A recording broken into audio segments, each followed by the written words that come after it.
Bonjour à tous, bienvenue sur le plateau d'El Janoubia, bienvenue dans ce nouveau numéro de l'émission L'Entretien, où nous allons parler cette fois-ci du dialogue interreligieux. Alors, pour ce faire, j'accueille Éric Gozlan, mais pour vous, Éric, vous êtes militant associatif, le dialogue interreligieux, pour l'appeler aussi simplement que cela, ça ne marche pas. Pourquoi ? Alors, le dialogue interreligieux, il faut voir, il y a une histoire du dialogue interreligieux. On va parler de la France, depuis 1945, il y a vraiment un grand dialogue religieux qui est né tout de suite après la guerre, et on a plusieurs étapes, et la dernière étape, on va passer les 3 étapes, mais la dernière étape qui commence à peu près en 99-2000, c'est les religieux qui prennent le pouvoir du dialogue interreligieux. Ce qu'on j'appelle religieux, rabbins, imams, curés, prêtres, moines bouddhistes, etc. Ouais. Donc ils prennent, et depuis les années 2000, on voit que au niveau des religions, ça ne se passe pas bien en France. Donc moi je me suis posé la question, mais pourquoi ça ne se passe pas bien ? D'accord. Voilà, ça a été toute ma thématique. Alors j'ai beaucoup travaillé sur le dialogue interreligieux, et à un moment je me suis rendu compte que, même si on voyait à la télé quelquefois des dialogues comme les enfants d'Abraham, Ouais. mais sur le terrain, il n'y a rien. Mais sur le terrain, ces prêtres, rabbins, imams, ils se rencontrent aussi. Ils se rencontrent, les prêtres, les curés, tout le monde se rencontre. Ouais. Mais ce qui est important dans le dialogue interreligieux, c'est pas les rabbins, curés, les rabbins, prêtres, imams. Ouais. C'est le peuple. Et le peuple ne se rencontre pas. C'est les croyants, quoi. Les croyants et les non-croyants. Oui. Voilà. Alors, une des choses que j'ai remarqué, en France, à peu près, il y a eu un sondage qui a été fait par un sondage mondial, et la France arrive à une position assez importante au niveau des athées et des gens qui ne croient pas dans une religion révélée. Ouais, je crois on est dans les 60%. 60%, 50%. Énorme, voilà. énorme. Et lorsqu'on voit des dialogues interreligieux pour un problème de société, Ouais. ces gens-là ne sont jamais invités. Et pourtant, c'est la majorité. Donc là, il y a un problème. D'accord. Je redis ce que vous dites, hein, si Oui. j'ai bien compris. Pour ce qui est de la France, hein, je dis à tes spectateurs tunisiens qui nous regardent, pour ce qui est de la France, c'est 60% considèrent que 50 à 60% de la population se déclare athée. Athées ou ne se reconnaissent pas dans une religion révélée. Bien. Et ces gens-là, donc les non-croyants, ne se retrouvent pas invités sur des questions de société alors qu'ils sont la majorité. C'est ça le problème. Voilà. Et donc c'est pour ça, pour vous, que ça ne peut pas marcher. Alors, il n'y a pas que ça. Il n'y a pas que ça. Moi, ce que j'ai remarqué, c'est, je prends toujours le même exemple. On va prendre un petit jeune juif et un petit jeune musulman. On va lui mettre on va leur mettre une assiette de jambon. Le jeune garçon juif va dire, je ne peux pas manger parce que c'est pas cachère. Le musulman va dire, je ne peux pas manger, c'est pas halal. Je le comprends. Mais quand on va leur poser la question pourquoi, là ils ne savent pas, ou la réponse qu'ils vont avoir, c'est marqué dans le texte. Donc, et on sait, quand on prend tous les textes anciens, que ce soit le Coran, l'Ancien Testament, le Nouveau Testament, on se rend compte de quoi?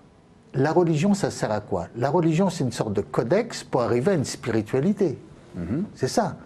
On va vers cette spiritualité. Et les jeunes, actuellement, n'ont pas cette spiritualité.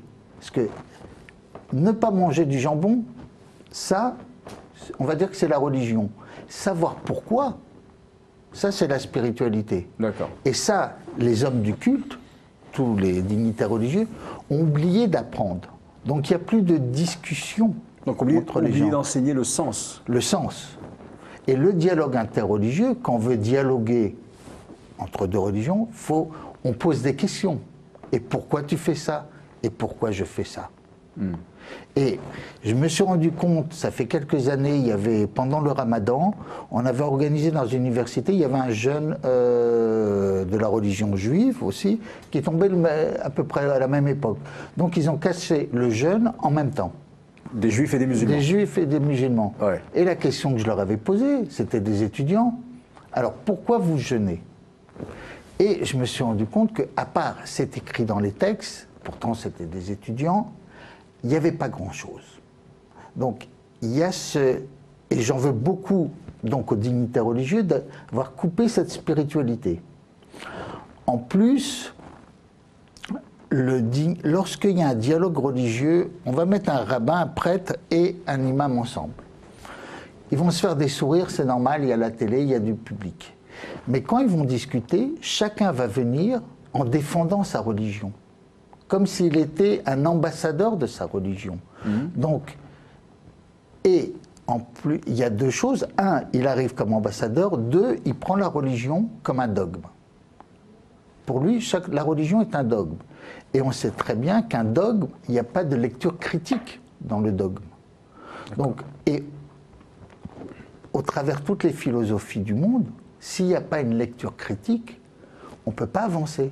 Mais Éric, si... Alors vous dites que ça ne marche pas, donc est-ce que ça veut dire que ça ne marche pas, ça ne sert à rien? Il ne faut pas le faire? Non, au contraire, il faut le faire, mais il faut laisser la place aux laïcs. Alors, quand je parle de laïcs, c'est les gens qui ne sont pas prêtres. Ouais. Voilà. Ouais. Aux laïcs de chaque religion de discuter. Parce qu'un laïc pourra dire, chez nous, il y a des problèmes avec ces gens-là et ces gens-là.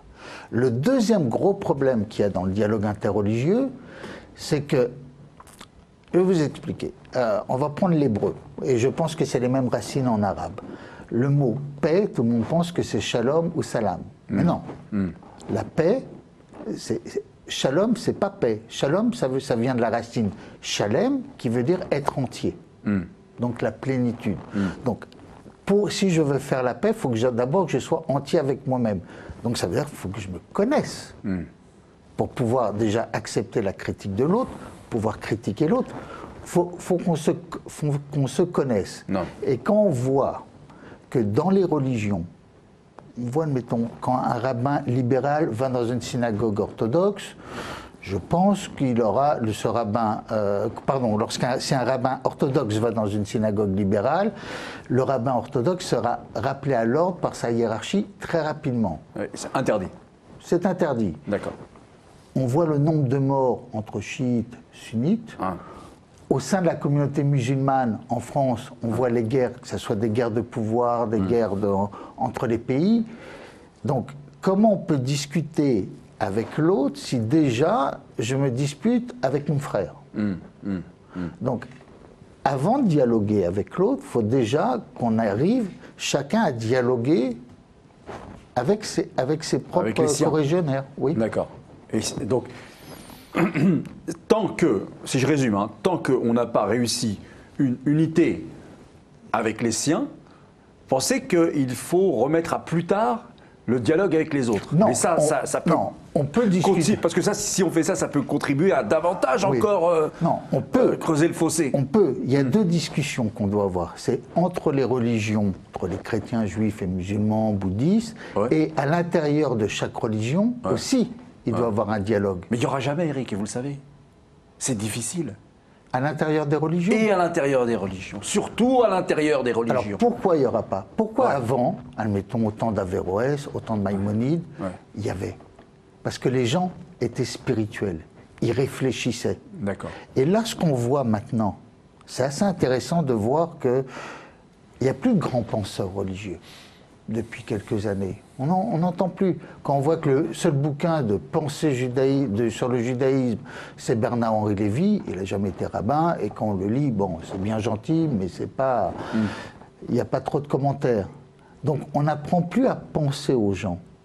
Et moi je suis plutôt libéral. Donc, mais je vais dans une synagogue orthodoxe, je peux discuter, il y a des gens avec qui je discute. On n'est pas d'accord sur certains points, mais on a une identité qui est commune, qui est juif. Et je pense qu'un des problèmes de l'islam, c'est ça, c'est qu'il y a une telle guerre entre, c'est même pas sunnite, parce que quand on voit, surtout en France, entre les influences politiques, donc comment on peut discuter? Donc il faut, pour que le dialogue interreligieux réussisse, il faut d'abord, que chaque personne se remette en question. C'est déjà énorme, ça. Voilà. Et quand l'autre personne me dit, c'est comme en politique, comme un dialogue entre deux pays. Quand quelqu'un me dit, oui, tu es un assassin, tu es ça, il il faut essayer de se mettre à sa place. Pourquoi il me dit ça? Et si je me mets à sa place, donc je vais essayer de connaître, je vais essayer de voir ses sentiments. Peut-être je vais penser autre chose. Parce que là, si j'arrive, je ne pense pas à sa place, je vais être sans arrêt sur la défensive ou sur la je reste à ma place, je ne bouge pas. Voilà, je ne bouge pas. C'est un dogme. Voilà. Interdit de... Voilà. D'entrouvrir un peu, peut-être que j'ai aussi ma part de responsabilité. Voilà. Il faut. Et pour revenir aux religieux, il y a une très belle phrase dans le judaïsme, qui est plutôt une phrase de la Kabbale. On explique que Dieu s'est retiré du monde pour laisser les hommes gouverner. Oui, le donc monde.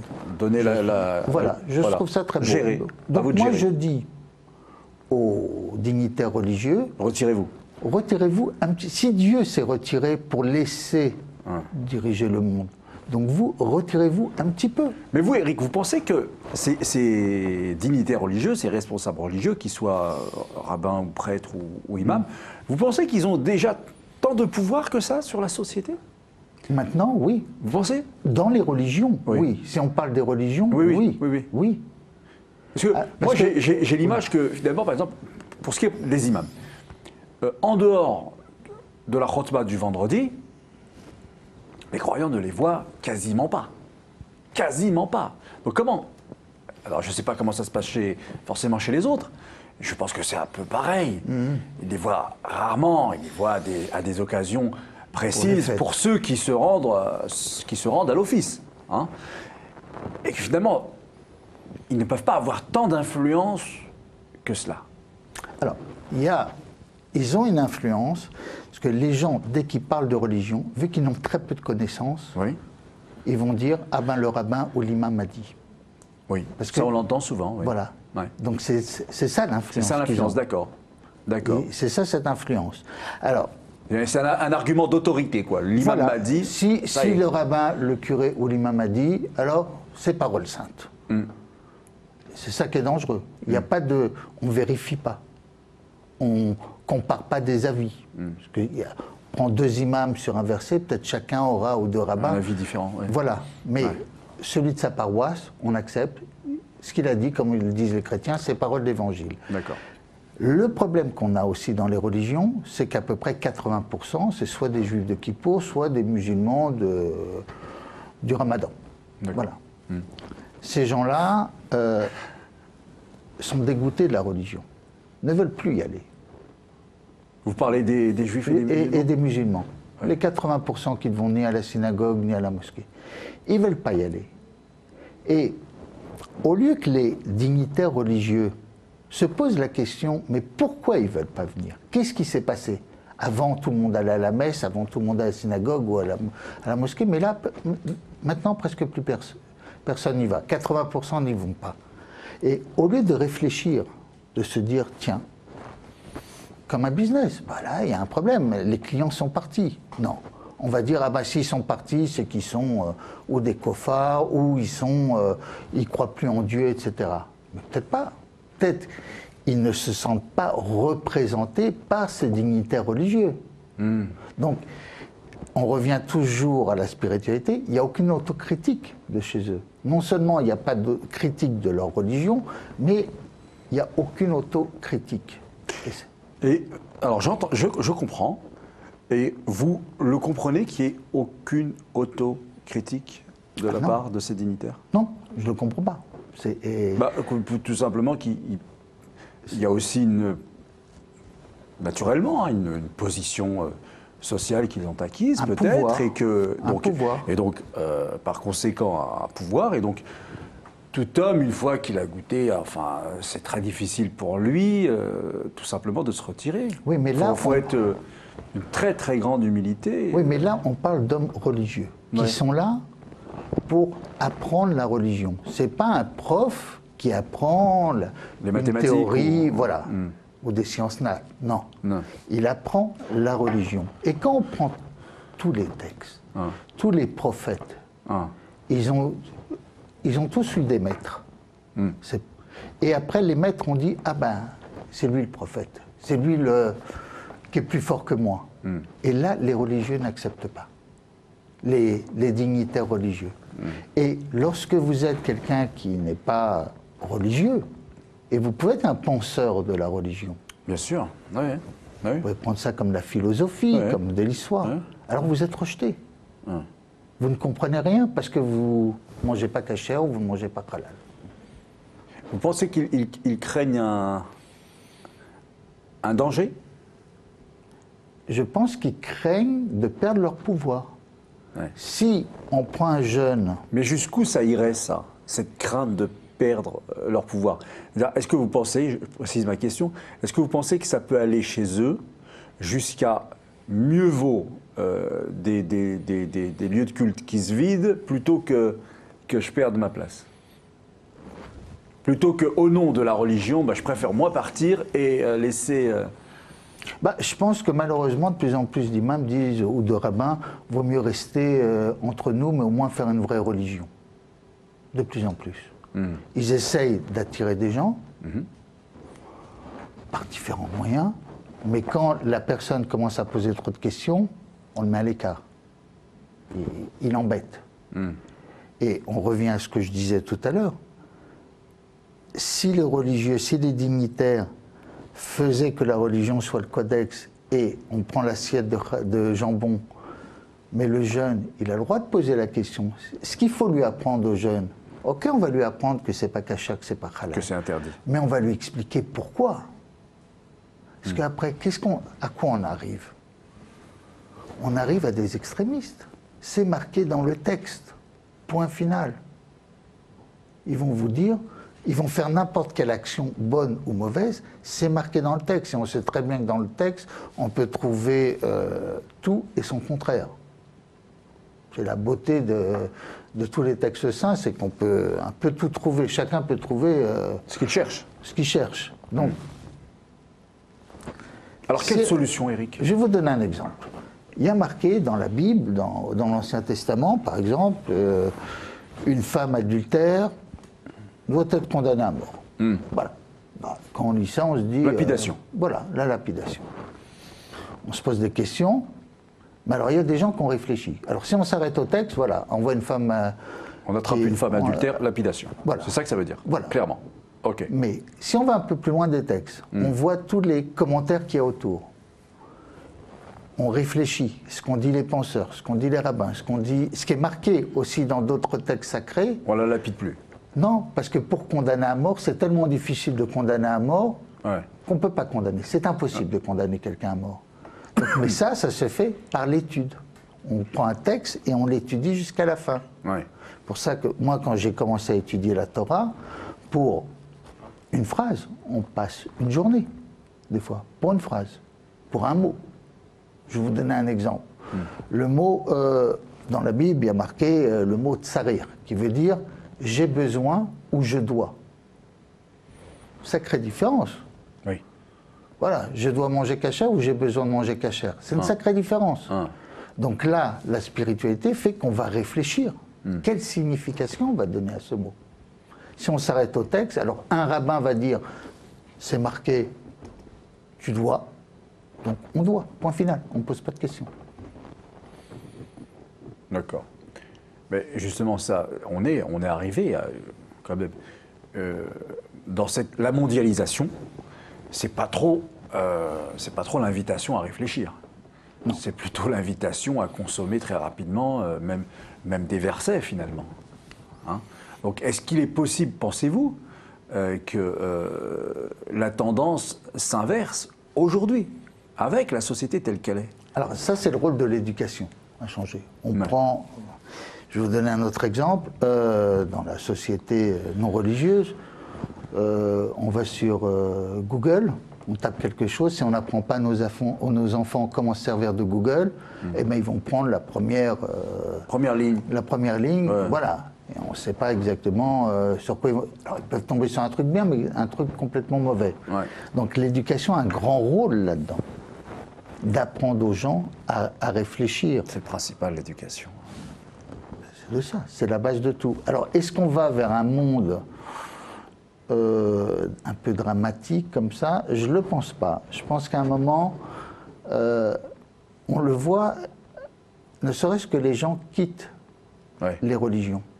et vont dans des religions alternatives. C'est-à-dire vont de dans des nouvelles religions? Des nouvelles religions, dans des de sortes nouvelles de philosophies, sectes, voilà, on va prendre un moment c'était le bouddhisme, ce qui est la plus ancienne des religions, mais qui venait d'arriver en Europe. Oui, bien sûr. Donc les gens se posent des questions, commencent à réfléchir. Ce serait dangereux pour les religieux, ça, non? C'est très dangereux pour eux, pour toutes les religions. Et en venant ici, je voyais, il y avait une pub pour donner de l'argent à l'église, pour les deniers. Oui. Voilà. Et on voit que les églises se vident complètement. Je vois à la grande synagogue de Paris, des fois, il n'y a pas 10 hommes le matin. Mais, alors, où ils sont chez les libéraux, ou ils sont chez les ultra-orthodoxes. Voilà. Mais ce côté, on ne réfléchit pas, voilà, Parce c'est que marqué c'est dans peut-être ce que le vous texte. disiez, c'est le sens. Il faut donner un sens à ce qu'on fait, sinon ça ne marche pas. Ça ne dure pas. On le fait, mais au bout d'un moment, on en a marre. On ne voit pas l'intérêt. Alors sur le coup, on n'est pas bien, on retourne à la religion, bon. Mais quand on va mieux, ben comme on ne réfléchit pas, on va chercher autre chose. Et on a envie, chaque être humain a envie d'avoir une idéologie, envie de chercher quelque chose de positif. Et là, dans la religion, il ne le trouve pas. À moins, ce qu'on voit, c'est dans chaque religion, il y a des imams, des rabbins, des prêtres qui sont plutôt libéraux. Et eux ont une lecture critique. Donc ils apportent une certaine fraîcheur, selon vous Non seulement ils apportent une certaine fraîcheur, mais comme ils critiquent eux-mêmes leur religion, les gens disent « Ah ben lui, au moins, il est franc. On peut discuter avec lui. » Alors que chez les autres, non. Non. En tout cas, c'est perçu. Peut-être qu'on peut. On peut, C'est mais pas parce qu'il est très rare. orthodoxe qu'on ne peut pas discuter avec lui. Peut-être qu'on peut. On peut discuter, mais pour lui, la religion sera, voilà, le monde a été créé, ça fait 6000 ans, on peut lui amener toutes les preuves possibles et imaginables. Il a été créé, ça fait 6000 ans. Voilà. Bon, là-dessus, on ne peut pas discuter. C'est impossible de discuter avec des gens comme ça. Et ce qui est très malheureux en France, alors je parlais du judaïsme et de l'islam, c'est que ça me fait toujours rigoler d'aller dans des mosquées ou dans des synagogues et voir les gens prier à fond, mais qui ne comprennent pas ce qu'ils disent. Et ça, je ne comprends pas. D'accord. Comment quelqu'un peut prier, avoir une telle ferveur, sans être habité par qu'est-ce que il je suis en comprend train pas de ce qu'il dire, dit. qu'est-ce que je Il suis en comprend train pas. de vivre. Il ne comprend pas. Ouais. Donc, Mais alors, pour continuer et finir sur ce qu'on disait tout à l'heure, vous êtes d'accord, il faut quand même qu'ils continuent à se parler. bien sûr. Parce que le dialogue interreligieux, ça ne peut pas, finalement, ne servir à rien. Ah, je ne dis pas qu'il ne sert à rien. Je dis qu'il ne marche pas. Ouais. On Alors voit pas qu'est-ce les qu'il faudrait fruits. faire pour que ça marche, selon vous, Éric? Ce serait que les religieux se retirent Voilà. et laissent la place aux non-religieux pour parler de religion. Voilà, on peut faire asseoir un juif, un musulman et un chrétien. Ouais. Ils vont Allez, s'asseoir, parlez-nous de... ils vont discuter. Discutez entre vous, Voilà. faites... Et après, on peut inviter les rabbins et Éventuellement, les imams. les- Je vais vous d'accord. donner 2 exemples. Un exemple, il y a un maire de banlieue qui m'a demandé de parler de l'interreligieux. Je lui ai dit, surtout ni de rabbin ni d'imam. On a pris 5 femmes juives, 5 femmes musulmanes, on les a enfermées dans une cuisine et elles ont appris à cuisiner entre elles. D'accord. C'était un jeudi, les femmes juives ont appris aux femmes musulmanes comment on fait le pain de Shabbat et les femmes musulmanes avaient appris sur une sorte de brique, comment on fait des D'accord. briques. Ok. Lorsqu'on a mis les choses au four, là on a fermé la porte. Ouais. Elles ont parlé de quoi? Elles n'ont pas parlé tout de suite de religion. Non, elles ont parlé de l'éducation des Les enfants. enfants, tout ça. Voilà. Ouais. Et les femmes ont dit, ah bah demain c'est vendredi, bah viens avec ta famille manger le pain de Shabbat chez nous. Et les femmes musulmanes aussi. Donc il y a un dialogue qui s'est fait. Ouais. Et le deuxième exemple, c'est en Belgique. En Belgique, les 2 communautés juives et musulmanes ne se parlent pas. Ils ne se voient pas. Non. Chacun vit de son côté. Donc on essaie de comment faire pour qu'ils se parlent ensemble. Alors, on a été voir le maire d'une grande ville de Belgique, on lui a dit, écoutez, vous avez des très beaux parcs, mais ils sont sales, comme dans beaucoup de villes. Ouais. Donc on va inviter les mouvements de jeunesse pour nettoyer en mettant un t-shirt, je nettoie ma ville parce que j'aime ma ville. pour certains racistes belges, ils diront ah ben ceux-là, ils considèrent comme c'est leur ville, c'est très bien. Ouais, c'est très bien ça. Et après, ces jeunes-là, donc, on ne les a pas invités en tant que scouts juifs ou scouts musulmans. Ça n'apparaît pas en fait. Comme scouts, voilà. Ouais.